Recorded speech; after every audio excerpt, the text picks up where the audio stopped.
Why optimize your sleep? First of all, of course, because it is the foundation of your physical and mental health. And it also really helps if you're studying, if you're working, if you're building a business, if you're trying to recover, to gain muscle, you're trying to focus on important tasks much easier and learn much quicker, and etc. It also helps to boost your healing.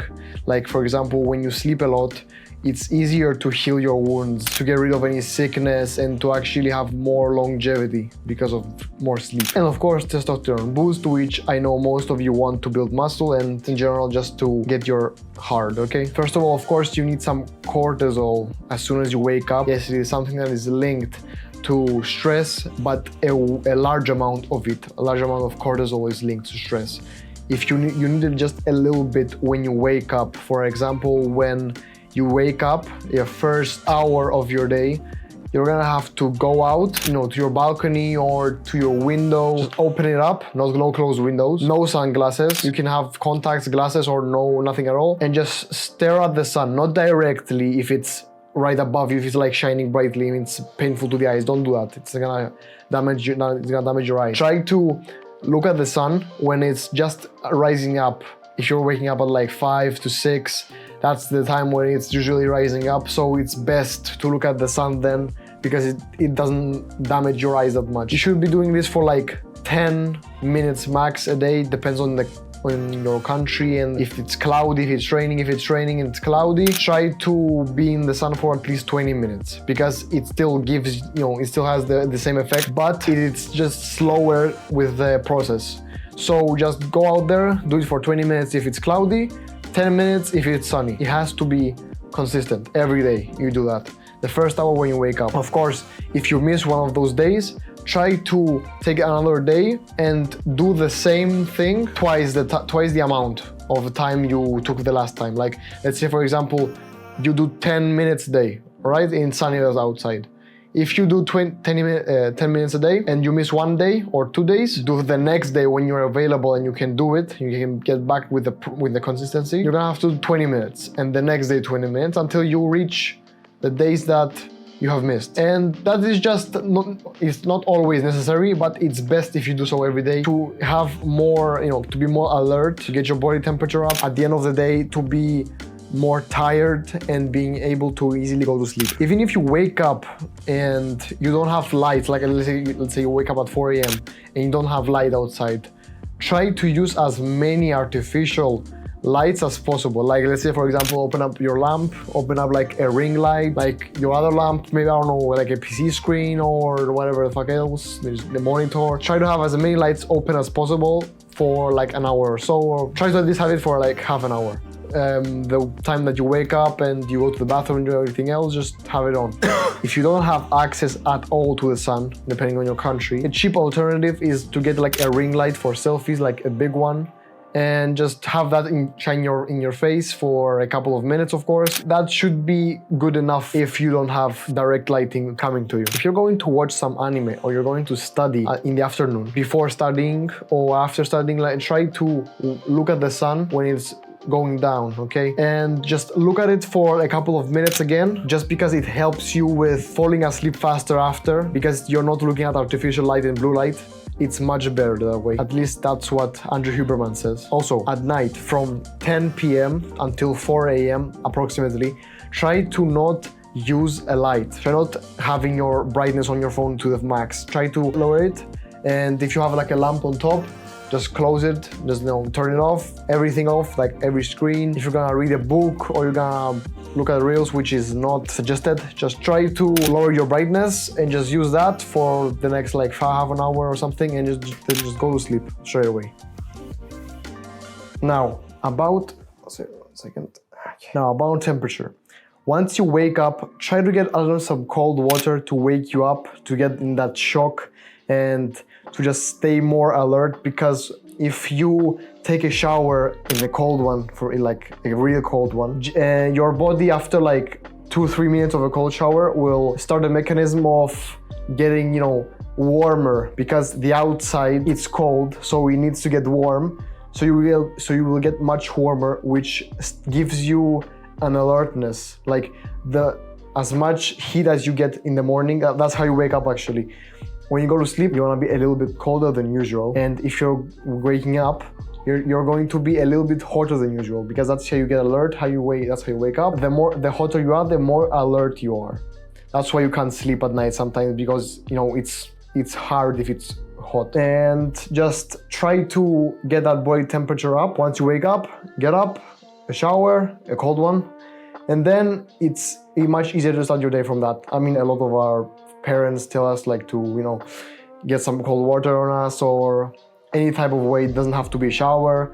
You can get some cold water in your face or have some cold water on your skin. It releases adrenaline and dopamine, which really helps you to stay awake and actually start your day in one of the best ways possible, like without straight up just waking up drowsy and drinking caffeine straight away, which is bad. Also, working out after taking a cold shower, like let's say for example going out and doing some cardio or some jump roping or whatever weightlifting you do, it also gets your body temperature up, which makes you more alert. And I believe it's way better if you just actually do some cardio in the morning, just get your body temperature up, and also get some bright sunlight in your face, because it's gonna be morning and you're gonna be running and the sun in your eyes, and you're gonna be also getting your body temperature up, which is like a win-win if you do that. Now, about caffeine, it is better to drink coffee after you finish your morning routine. Let's say for example, like for the first hour and a half to 2 hours of your day,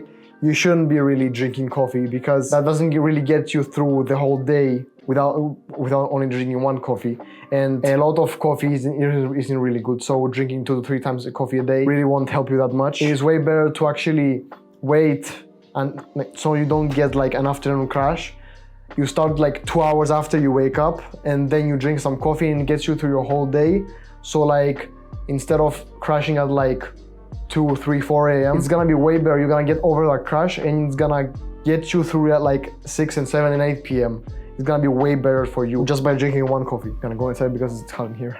Before you start commenting, I am changing locations just because I am trying to keep it more interesting and not keep it like really boring in the same location. I'm trying to change things up, so bear with me right now. So food.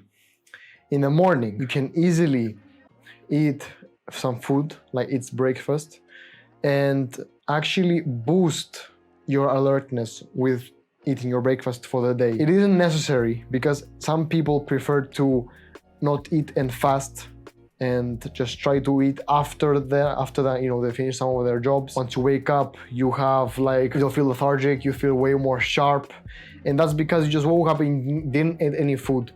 Because if you eat food, you have to be very careful with what you eat, because it may stunt your performance for the day or for the morning.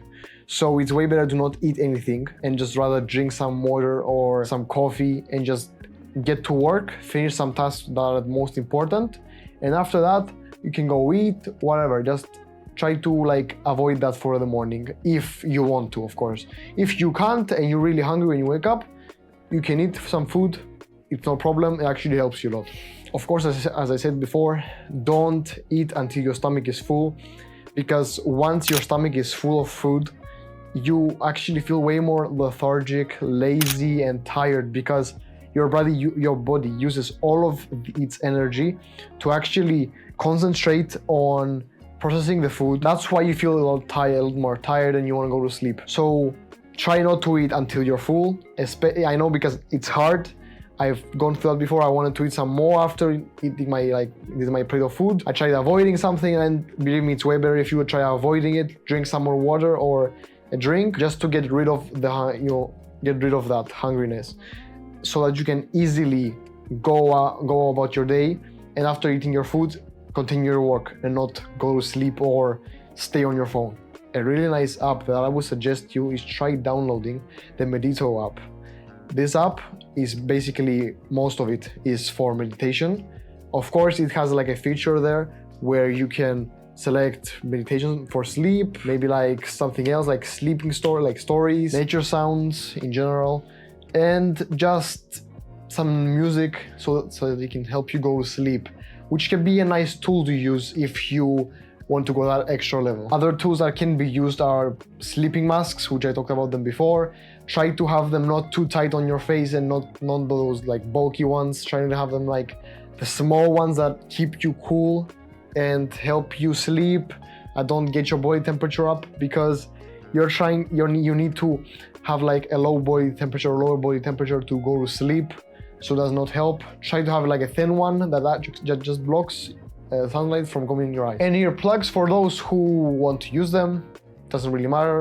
It helps a little bit for some, doesn't help for others. And sleeping schedule. Basically, a sleeping schedule is of course has to be the same time every day. It doesn't have to be at 5, 6 a.m., 7 a.m. It depends on what you prefer most, how you work, when you like to work, how much you want to sleep. Depends on the person, of course. So you can go to sleep at like 9 to 5, 10 till 6, 11 till 7, 12 till 8. It all depends on you, of course. 8 hours to 10 is compulsory. I believe that it's something that needs to be done, that you have to sleep for 8 to 10 hours. Less than that is really cuts out from the benefits of sleep. So you have to you want to get most of the sleep benefits. That's why you clicked on this video anyway. So what you need to do is sleep 8 to 10 hours. Try to find a time to sleep. For example, I like to sleep at 10 or 11. Usually I wake up 7 till 8, plus or minus 1 hour, somewhere around there. But the thing is that I don't like to wake up at 6, 5. I mean, I did that before. I went and decided to run in the morning.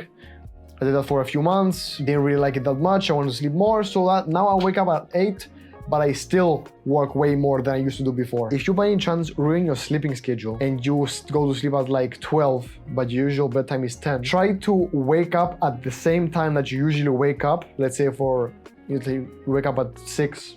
Okay, and try to wake up at 6 again. You don't get all the sleep. Of course, it's not really that good, but it's better to do that than just to sleep even more and ruin your sleeping schedule, the whole cycle. It's better to just go without sleep for a few hours and then take a nap in the middle of the day, or at the end of the day, just you don't even have to try, just go to sleep like 1 hour before. Way easier, because you're gonna be way more tired by the end of the day. If you like this video, then watch my other videos similar to this one on my channel, and I'll see you next week. Stop wasting time.